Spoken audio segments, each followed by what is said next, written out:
Phillip Hammond has been getting advice on this week's budget from numerous commentators, such as Matthew Dancona. Hammond has gimmicks. What he needs is humility. The 20th of October.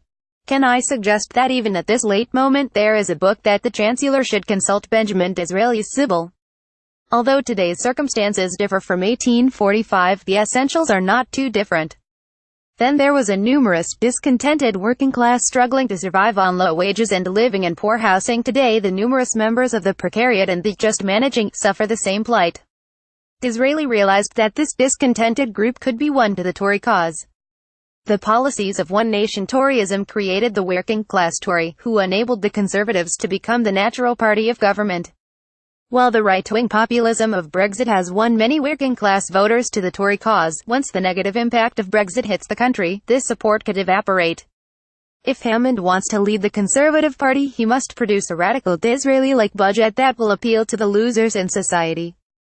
Disraeli was able to turn a party dominated by politicians far more reactionary than Jacob Rees-Mogg into a Conservative Party imbued with a sense of duty and care towards the poorest in society.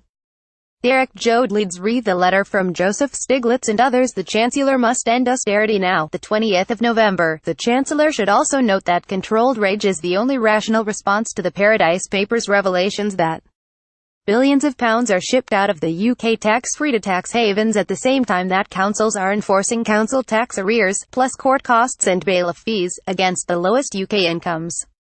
That happens on top of rent arrears, the dire increases in the cost of living and family and individual insolvency. For weeks, sometimes months, those households have no income to pay the tax due to the benefits sanction, 0 hours contracts and universal credit.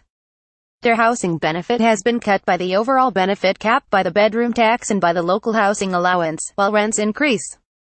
The council tax enforcement army takes no prisoners, while the elite enjoy the unearned and untaxed huge increase in the value of their UK land, their tax-free yachts and their private aircraft. Rev. Paul Nicholson. Taxpayers Against Poverty. Part of the government's apparent problem in allowing councils to borrow in order to build council housing. Fiscal fills. Get out of jail free cards. Sort out housing. The 20th of November is the treatment of such expenditure as merely increasing debt. In fact, it creates assets, even if these can be sold at a discount under right to buy. The other part is its ideological objection to council housing in the first place. Both stances have to be abandoned if the housing crisis is to be tackled. I look back to 1967, the year in which I was first elected as a councillor in Newcastle, when the city built 3,000 council houses. Jeremy Beecham Labour, House of Lords. In the past, housing benefit bought more social housing. Now it goes into landlords' pockets. Time now to build future-proof social housing and use the rents to recreate the virtuous cycle. At the moment, we have a system by which the government commands and bribes local councils to build. This leads to councils taking the line of least resistance by using greenfields and big property companies.